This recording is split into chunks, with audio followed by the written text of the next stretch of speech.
crisp holly with red berries. We are holy with hope, writes Poet Laureate Joy Harjo. We are holy with hope. Words that stopped me short.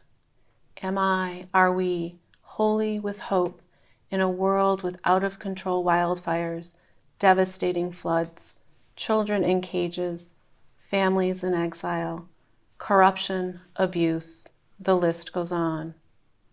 What do we hope for amidst so many horrors? Do we recognize when God answers our hopes and our expectations for change and healing, especially if God appears in unexpected people or places? Today's readings speak to us about expectations, preparing for them, recognizing them, proclaiming them. The prophet Malachi tries to prepare the people to recognize and see the one who is coming. Hebrews reminds the community of who Jesus was, what he did, and why. And Luke narrates a story demonstrating how expectations for redemption are recognized in unexpected ways. A story that begins with Mary and Joseph presenting Jesus in the temple. For two elders of the Jewish community, Simeon and Anna, this ordinary required ritual, the presentation, revealed to them that the long-awaited Messiah had shown up in the infant Jesus. Simeon understood that he would not die until he saw the Messiah. Upon seeing Jesus, he recognized the fulfillment of that promise, and taking the baby Jesus into his arms, blessed God. And in that blessing, moved the outreach of Jesus' future ministry from not just to the Israelites, but also to the Gentiles. And for many churchgoers, this is where the story will end, with Simeon's canticle of praise. But the lectionary has two options for today, a short version and a longer version that continues the presentation story. Therefore, as radio broadcaster Paul Harvey used to say, and now for the rest of the story. Luke continues his narrative by telling us that Mary and Joseph are amazed at Simeon's words about Jesus, and this had me wondering why. Joseph's amazement I get, but Mary's? Because we heard during Advent that she said, "Yes, let it be done to me according to your will," when she was told she would bear the Messiah. Her amazement points to the possibility that even Mary's fiat, like every major commitment, needed to be made again and again, a commitment to seeing anew how God is working. Maybe she needed Simeon's witness as much as Simeon needed to see Jesus.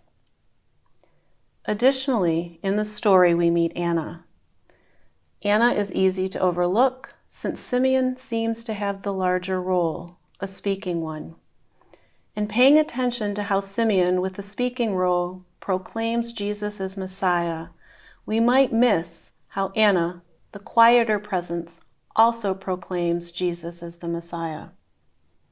So who is Anna? She is named prophetess, like Miriam, Deborah, Huldah, female prophets before her. Luke speaks to Anna's prophetic lineage, which recalls prophets who see God face to face, who proclaim and announce that encounter. Anna is a widow, one of the poor ones of Israel who rely on God. We know this Anna by her actions, worshiping, fasting, praying, waiting, all actions performed in the temple as she waited for the redemption of Jerusalem, as she waited to see God's revelation to God's people, waited to see God face to face, and then proclaim the fulfillment of the promises made in Isaiah, promises we heard just recently in Advent. Anna saw the fulfillment of God's promises in the infant Jesus, vulnerable and reliant on others. She saw God face to face in the vulnerability and dependence of a child, and she gave thanks to God and spoke about the child to all who were awaiting the redemption of Jerusalem. Both Simeon and Anna wait for the Messiah, recognize the Messiah, speak about him, and praise God. Both witness to the expectation of Israel fulfilled in Jesus. Simeon speaks for himself and speaks to Mary and Joseph.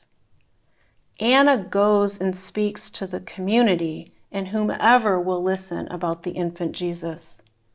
She proclaims God's presence in Jesus to the community. She is older, aged, like Elizabeth, Zechariah, and Simeon, none of whom probably saw the salvation and redemption that would come from the ministry of the infant Jesus, who grew and became strong, filled with wisdom.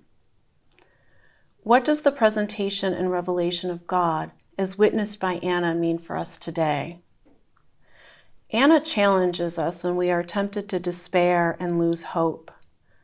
By attending to Anna's story, we are asked, can we wait with her for an undetermined period of time? Can we prepare with fasting and prayer?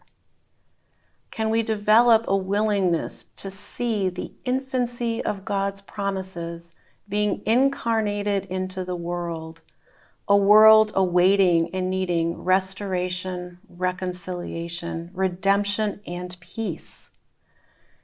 And then when God arrives in persons young, vulnerable, and needing care, can we recognize that we are seeing God face to face, give thanks, and proclaim God's presence in our midst to others awaiting redemption, even as we continue to hope for God's promises to be fully realized?